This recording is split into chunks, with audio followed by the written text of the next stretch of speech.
Hello again, good afternoon to you. Thank you very much for joining me on Business. Now, hold at least 1% of the country's reserves in BitCoins to help diversify Bank of Ghana's investments.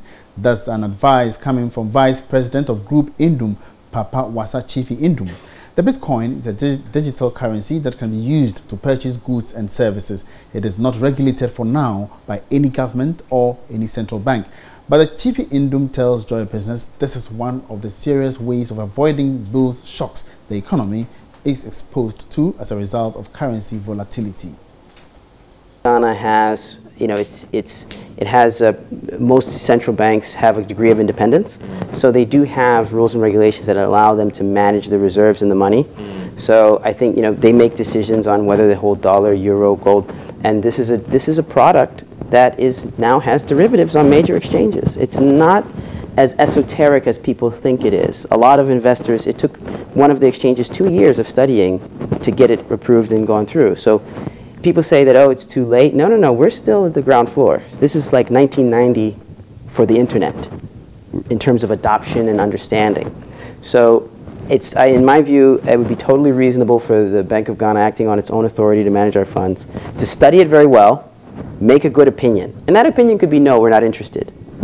They don't have to tell me or anyone about that decision. But if I think it would be probably in their best interest to decide yes, and to put maximum of 1% the reserves there, because it will send a because if, and this is making some assumptions, that's if they study it well, master the technology, and say that it's good.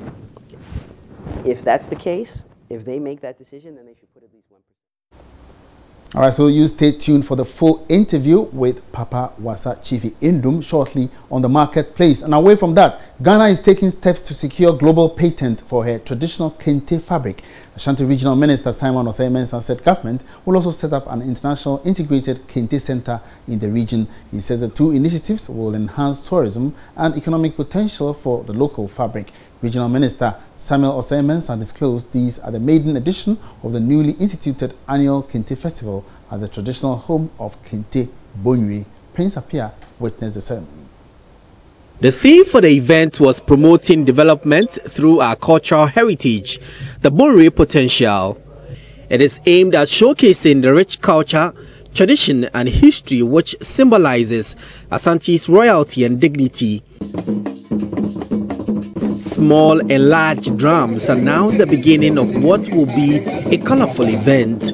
Different patterns of kente nicely woven and sewn into beautiful dresses and regalia on display. Mr. Osei-Mensah says the proposed International Kente Center will further unearth the potential of kente, a major foreign exchange earner. It is of paramount significance that as a people, we take all the necessary steps to obtain global patent rights for the kente crop.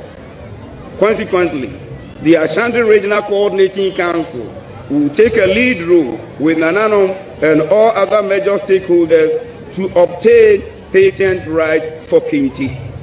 We should plan for the establishment of an international standard integrated kente center, which consists of a museum, weaving center, amusement center, and a market where prospective buyers could buy and also have fun while enjoying the Ashanti and Ghanaian hospitality.